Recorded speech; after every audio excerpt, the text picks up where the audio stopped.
second most powerful man in American government is Robert Francis Kennedy. As Attorney General, he has been a vigorous administrator of the agencies responsible for enforcing federal law.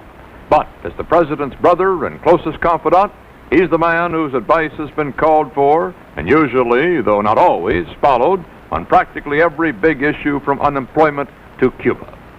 For the last 2 weeks, traveling through the Far East, he has been received not just as an American government official, but as his brother's alter ego, a fair description of his position, and perhaps of the personal impression he makes. The Bobby Kennedy tour of Asia evokes memories of his role in the 1960 presidential campaign. Friendly, informal, full of charm for the well-wishers, but also punctuated by the sound of whip cracking. In Indonesia this week, for example, his words have come variously straight from the heart, straight from the shoulder, and occasionally straight off the hip. Indonesia, one of those impatient new nations that has rushed toward political status while economic welfare has lagged behind. A strong voice among the world's neutrals, a weak and divided chorus in running its own affairs. Indonesia's government, continually threatened by communist rebellion at home, has looked to communist power abroad for help in bolstering its own prestige. This is a prestige-building project, a huge new hotel, and a massive complex of sports arenas to house the forthcoming Asian version of the Olympics, an event to enhance Indonesia's position among her neighbors. American aid remains a factor in the country, but the arenas are the government's pet project, and they are being built with Soviet aid. But the government's latest gesture for prestige is a more ominous one. Its demands for the Dutch-held territory of neighboring New Guinea, a threat that Russia supports, that President Kennedy has tried to restrain.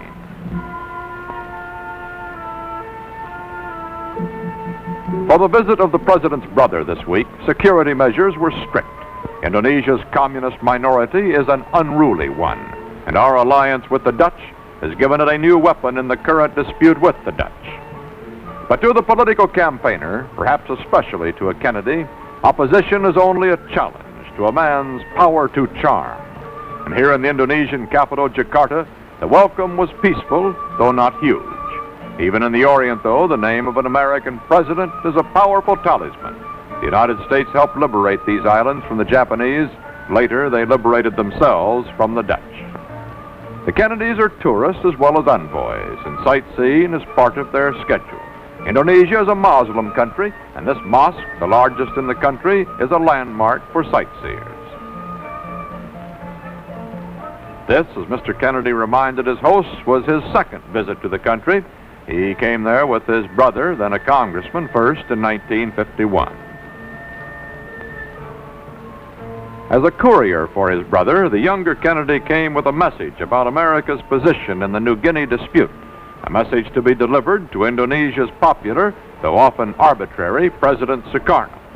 The United States, he said, is trying to help speed a settlement of Indonesia's long-standing claims to the island, but it wants the issue solved peacefully, not, as Sukarno is threatened, by invasion.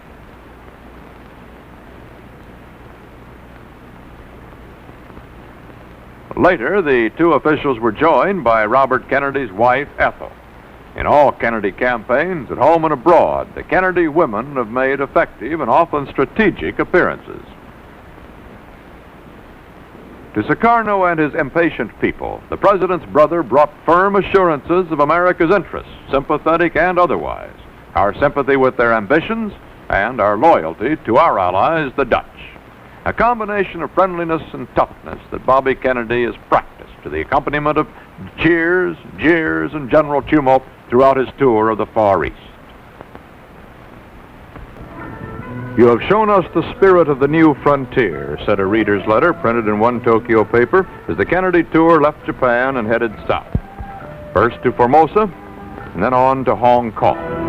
From Hong Kong on to Singapore, and then to Indonesia, where he winds up a 6-day visit this weekend, and where he also appeared as a spokesman for the new frontier.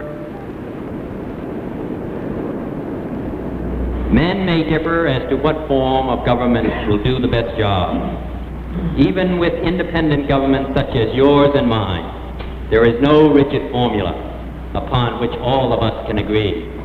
Different cultures, different historical backgrounds, different levels of education, as well as technology, all must have a part in the shaping of an answer appropriate for a time and place. You have a saying in your country, Line Ladang, Line Balang, Line Lobuk, Line Econ.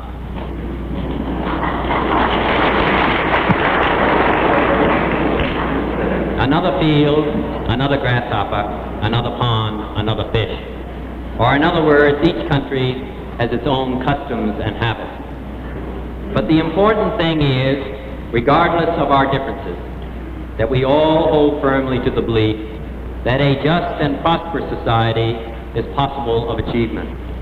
History has proved that a prosperous society, bringing decent living standards, education, and adequate medical care to all its citizens, not to a favored few, is made more nearly possible by men who remain dedicated to the principles of freedom.